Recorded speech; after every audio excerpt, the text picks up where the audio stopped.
আসসালামু আলাইকুম everybody, welcome to জের English academy. Conditional sentence part 2 এর ক্লাসে আপনাদেরকে স্বাগতম। গত পর্বে আমরা দেখেছিলাম কন্ডিশনাল সেন্টেন্স কি, কন্ডিশনাল সেন্টেন্স কত প্রকার এবং কিভাবে আমরা একটা কন্ডিশনাল সেন্টেন্সকে চিনব। আজকে আমরা দেখব এবং সেখানে আমি আলোচনা করেছিলাম কন্ডিশনাল সেন্টেন্স মিনিং অনুসারে দুই প্রকার, একটা হচ্ছে পসিবল এবং আরেকটা ইম্পসিবল, এবং গঠন অনুসারে কন্ডিশনাল সেন্টেন্স হচ্ছে চার প্রকার। তো আজকে সেই চার প্রকারের মধ্যে প্রথমটি ছিল জিরো কন্ডিশন, দ্বিতীয়টি ছিল হচ্ছে ফার্স্ট কন্ডিশন, সেকেন্ড কন্ডিশন এবং থার্ড কন্ডিশন। আমরা আজকে জিরো কন্ডিশন নিয়ে গিয়ে প্রথমে আমরা জিরো কন্ডিশন নিয়ে আলোচনা করব। ওকে, স্ট্রাকচার অফ জিরো কন্ডিশন মানে গঠন, একটা জিরো কন্ডিশন আমরা কিভাবে গঠন করব। তাহলে একটা আমরা জানি একটা কন্ডিশনাল সেন্টেন্সের দুটি অংশ থাকে, একটা হচ্ছে কন্ডিশন, এই যে একটা কন্ডিশন, আর একটা হচ্ছে কনসিকুয়েন্স, আর একটা হচ্ছে কনসিকুয়েন্স। ওকে, এখানে আমরা কনসিকুয়েন্স রেখেছি, ফলাফল, কনসিকুয়েন্স ফলাফল। ওকে, জিরো কন্ডিশন যেখানে ন্যাচারালি প্রকৃতিগত কারণে সেখানে শর্তমূলক বাক্য হয়ে যায়, সেখানে আমাদের নিচে থেকে কোনো শর্ত বানানোর প্রয়োজন নেই। এখন এই জিরো কন্ডিশনটা কিভাবে গঠন হবে? আমরা জানি কন্ডিশনাল সেন্টেন্স অবশ্যই একটি কমপ্লেক্স সেন্টেন্স, এবং এই কমপ্লেক্স সেন্টেন্স দুটি অংশ থাকে, একটি দুটি ক্লোজ থাকে, একটি ক্লোজের নাম হচ্ছে প্রিন্সিপাল ক্লোজ, আর একটা হচ্ছে সাবঅর্ডিনেট ক্লোজ। আমরা জানি কন্ডিশনটা মূলত থাকে হচ্ছে সাবঅর্ডিনেট ক্লোজ দিয়ে, আর সাবঅর্ডিনেট ক্লোজটা শুরু হয় হচ্ছে ইফ দিয়ে। ইফের বাংলা হচ্ছে যদি। এখানে দেখতে পাচ্ছি জিরো কন্ডিশনের গঠনের শুরুতে আমাদের বসাতে হবে ইফ, ইফের পরে আমাদের একটা সাবজেক্ট বসাতে হবে, দেন আমাদের একটা ভার্ব বসাতে হবে, দেন অবজেক্ট বসাতে হবে, দেন একটা অবজেক্ট বসাতে হবে। এখন এই যে এখান থেকে যদি আমরা ইফটাকে আলাদা করি তাহলে হচ্ছে subject, then verb, then object, যেটাকে আমরা এক কথায় বলতে পারি প্রেজেন্ট ইনডেফিনিট টেন্স, তারপর অবশ্যই একটা কমা বসাতে হবে, আমাদেরকে একটা কমা বসাতে হবে। তাহলে if plus subject plus verb plus object, এটা হচ্ছে কন্ডিশন, জিরো কন্ডিশন, এবং এটাকে আমরা বলবো প্রেজেন্ট ইনডেফিনিট টেন্স, অথবা আমরা এটা লিখলেও হবে বা এটা বললেও হবে, কোনো প্রবলেম নেই। এখন কমার পর আমাদেরকে আবার বসাতে হবে subject, then verb, then object, অর্থাৎ এটাকে আমরা বলতে পারি যে প্রেজেন্ট ইনডেফিনিট টেন্স। ওকে, তাহলে ইফ প্লাস প্রেজেন্ট ইনডেফিনিট যদি হয় সেটাকে আমরা বলবো হচ্ছে জিরো কন্ডিশন। তাহলে এখানে আমাদের প্রথমে ইফ বসতে হবে, ইফ। আচ্ছা, এখন বিষয়টি হচ্ছে প্রথমে আমরা কন্ডিশনটাকে রাখি, পরে আমরা কনসিকুয়েন্সটাকে রাখি, কিন্তু আমরা চাইলে আগে কনসিকুয়েন্সটাকেও রাখতে পারি এবং পরে আমরা কন্ডিশনটাকে রাখতে পারি। সেটা আমি এখানে করেছি যে এই পাশে আমরা কনসিকুয়েন্সটাকে আমরা আগে নিয়ে এসেছি, যে এইখানে আগে সাবজেক্ট দিচ্ছি, দেন ভার্ব, দেন অবজেক্ট, দেন আমাদের দেখতে পাচ্ছি মাঝখান থেকে ইফ, একদম মাঝে if, then subject, then verb, then object. এটাকে আমরা কিন্তু বলতে পারি যে এটা আমরা জাস্ট চেঞ্জ করে দিচ্ছি, তাদের যে বাম পক্ষকে ডান পাশে নিয়ে গেছি, ডান পক্ষকে বাম পাশে নিয়ে গেছি, এটি হচ্ছে মূলত বিষয়। আর একটা বিষয় হচ্ছে যদি আমরা ইফ ক্লোজটাকে সামনে রাখি তাহলে কিন্তু আমাদের কন্ডিশনের পর একটা কমা ইউজ করতে হবে, কিন্তু যদি আমরা কি করি কনসিকুয়েন্সটাকে সামনে রাখি তাহলে কিন্তু আমাদের মাঝখান থেকে কোনো কমা বসবে না, তখন ইফের বাম পাশে একটা ক্লোজ থাকবে, ডান পাশে একটি ক্লোজ থাকবে, এবং শেষে থাকবে অবশ্যই ফুল স্টপ। এ হচ্ছে আমাদের আমরা হচ্ছে প্রেজেন্ট ইনডিফিনিট দিয়ে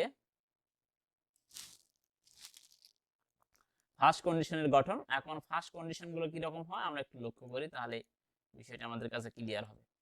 এই হচ্ছে আমাদের ফার্স্ট কন্ডিশনের গঠন। এখন এখানে বলা হচ্ছে ইফ ইট ইজ উইন্টার, যদি শীতকাল হয়, এই যে পূর্বের সেই এক্সাম্পলটাই, ইফ মানে যদি, ইট ইজ মানে হয়, উইন্টার যদি, এটা এর বাংলা হচ্ছে যদি শীতকাল হয়, অথবা আমরা এভাবে বলতে পারি যদি শীতকাল আসে, অথবা শুধু বলতে পারি শীতকাল হলে, সবগুলো অর্থই হয়। এখানে আমি প্রপার অর্থটা দিছি, কারণ হচ্ছে দিয়েছে মানে এটা হচ্ছে এরকম জন্য দিয়েছে যাতে বুঝতে সবারই হচ্ছে সুবিধা হয়। আর এখানে বলা হচ্ছে এটা present indefinite tense, it feels cool, তখন ঠান্ডা লাগে, এখানে যে তখন, এই যে তখন শব্দটার অর্থ কিন্তু আমরা এই যে কমার কারণে দিয়েছি তখন, কিন্তু এর প্রপার যদি বাংলা করি তাহলে হবে যে শীতকাল হলে ঠান্ডা লাগে, তাই এটাও প্রেজেন্ট ইনডিফিনিট, এটাও প্রেজেন্ট ইনডিফিনিট। অথবা আমরা লিখতে পারি যে এই যে এইখানকার আমরা কনসিকুয়েন্সটাকে এখানে সামনে দিতে পারি, ইট ফিলস কুল, ঠান্ডা লাগে যদি শীতকাল হয়, অর্থাৎ বাক্যটাকে আমরা এই যে মেইন যে গঠনটা, এই গঠনটাকে আমরা যে কনভার্ট করে দিই, উল্টে দেই, অর্থাৎ এই পাশ থেকে ওই পাশে নিয়ে যাই, বা কন্ডিশনটাকে আমরা যদি রাইটে রাখি এবং কনসিকুয়েন্সটাকে লেফটে রাখি, তাহলে বিষয়টি হয় অর্থ একই থাকে, মাঝখানে আমরা যখন ইফটা চলে আসছে তখন কমাটা হচ্ছে না। আর যদি আমরা ইফ ক্লোজটাকে সামনে রাখি তাহলে সেখানে আমাদের একটা কমা ব্যবহার করতে হচ্ছে। এ হচ্ছে আমাদের জিরো কন্ডিশন, এটা হচ্ছে আমাদের জিরো কন্ডিশন। এবং এই জিরো কন্ডিশন থেকে অনেক প্রশ্নই আমরা দেখতে পাবো যে বিভিন্ন প্রতিযোগিতামূলক পরীক্ষা এসেছিল। এখন আমরা দেখব second condition, structure of first condition, structure of first condition. এখন জিরো কন্ডিশনের পরের কন্ডিশন হচ্ছে ফার্স্ট কন্ডিশন। আমি বলেছিলাম পূর্বের ভিডিওটি বলেছিলাম যে আমি ফার্স্ট কন্ডিশন এবং জিরো কন্ডিশন সম্ভব, তাহলে জিরো কন্ডিশনটাও সম্ভব। ওকে, জিরো কন্ডিশনটা পসিবল। এখন আমরা ফার্স্ট কন্ডিশন দেখব, structure of first condition. First কন্ডিশনটাও পসিবল, এখানে কন্ডিশন, এখানে কনসিকুয়েন্স। এখন যখন আমরা ফার্স্ট কন্ডিশন শিখবো তখন আমাদেরকে একটা জিনিস শিখতে হবে যে এই যে বাংলাটা থাকবে সেই বাংলাটাও জানতে হবে, যে এই বাংলা দিয়ে আমাদেরকে বুঝতে হবে যে বাক্যটা সম্ভব না অসম্ভব। আমরা যদি হামেশা ইংরেজি না পড়ে বাংলা পড়ি, যদি তুমি ভালোভাবে পড়াশোনা করো তাহলে তুমি চাকরিটা পাবা, এটি সম্ভব। কারণ কেউ একজন ভালোভাবে পড়াশোনা করতে পারে এবং চাকরিটাও সে পেতে পারে, এটা সম্ভব বা পসিবল। এখন এই ফার্স্ট কন্ডিশনের গঠন হবে, শুরুতে থাকবে আমাদের ইফ, অবশ্যই ইফ থাকবে, তারপরে সাবজেক্ট, দেন আমাদের থাকবে হচ্ছে ভার্ব, দেন অবজেক্ট, অর্থাৎ if plus present indefinite, if plus present indefinite, এবং কনসিকুয়েন্সটা থাকবে সাবজেক্ট, উইল, ভার্ব, অবজেক্ট। এই গঠনটা মনে রাখতে হবে। এটা আমরা ওই টেন্স সেকশনে ক্লিয়ার করেছিলাম, এটা হচ্ছে ফিউচার ইনডিফিনিট টেন্স। এটাকে আমরা এক কথায় বলতে পারি কি, ফিউচার ইনডিফিনিট টেন্স। অর্থাৎ if plus present indefinite comma, if plus present indefinite comma future indefinite যদি থাকে তাহলে সেটাকে আমরা বলবো অবশ্যই ফার্স্ট কন্ডিশন। তাহলে এটাকে আমরা বলবো সম্ভব বাক্য, এই বাক্যটি সম্ভব। যেমন এখানে বলা হচ্ছে যে ইফ, ইফের অর্থ হচ্ছে এখানে যদি, ইফ মানে হচ্ছে যদি। ওকে, দেন ইউ মানে হচ্ছে ইউ মানে হচ্ছে তুমি, আর বাংলা হয় তোমরাও হয়, আমি এটা দেখিয়েছি ভিডিওতে, তুমি বা তোমরা। আর স্টাডি মানে পড়াশোনা করা, যদি তুমি পড়াশোনা করো, কি করো, পড়াশোনা করো, কেমন ভাবে করো, গুডলি, এই যে গুডলি শব্দটা দেওয়া হচ্ছে, গুডলি ভালোভাবে, যদি তুমি ভালোভাবে পড়াশোনা করো, এখানে বলো যদি তুমি ভালোভাবে পড়াশোনা করো তাহলে কি হবে, যে you will get the job, তাহলে তুমি চাকরিটা পাবে। এটা আমরা দেখতে পাচ্ছি ফিউচার ইনডিফিনিট, সাবজেক্টের পরে উইল, তারপরে ভার্ব, তারপর অবজেক্ট, তাহলে তুমি চাকরিটা পাবা। এই যে এর বাংলা হলো এরকম।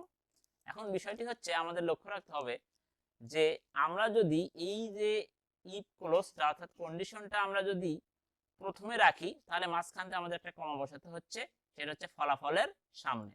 কিন্তু আমরা চাইলে কি করতে পারি, এই যে কনসিকুয়েন্সটাকে সামনে নিয়ে যেতে পারি, যেখানে যেমন নিয়ে গেছে কনসিকুয়েন্সটা এখানে নিয়ে গেছে, দেন আমরা কন্ডিশনটাকে আমরা পরে রেখেছি। হ্যাঁ, তখন আমাদের বিষয়টি হচ্ছে কি মাঝখানে আর কমা আমরা ইউজ করতে পারবো না, আর এই জায়গায় অবশ্যই ফুল স্টপ ইউজ করা যাবে না। অর্থাৎ ইফের লেফট সাইডে একটা ক্লোজ থাকবে এবং রাইট সাইডে আরেকটা ক্লোজ থাকবে। যেমন এই সেন্টেন্সটা আমরা নেক্সট লিখেছি যে if you will get the job, তুমি চাকরিটা পাবা বা পাবে, তুমি চাকরিটা পাবে, এখানে অবশ্যই ইউজ করা যাবে না, তুমি চাকরিটা পাবে যদি তুমি ভালোভাবে পড়াশোনা করো। তাহলে এখানে হচ্ছে আমরা হচ্ছে কি করছি, কন্ডিশনটাকে এবার আমরা হচ্ছে রাইট সাইডে নিয়ে গেছি এবং কনসিকুয়েন্সটাকে আমরা লেফট সাইডে আনছি, এটা জাস্ট উল্টে দিচ্ছি, এটা কনভার্ট করে দিচ্ছি, জাস্ট একই রকম অর্থ আছে, জাস্ট এখানে একটু কমার ব্যবহারটা হয়নি আর কি।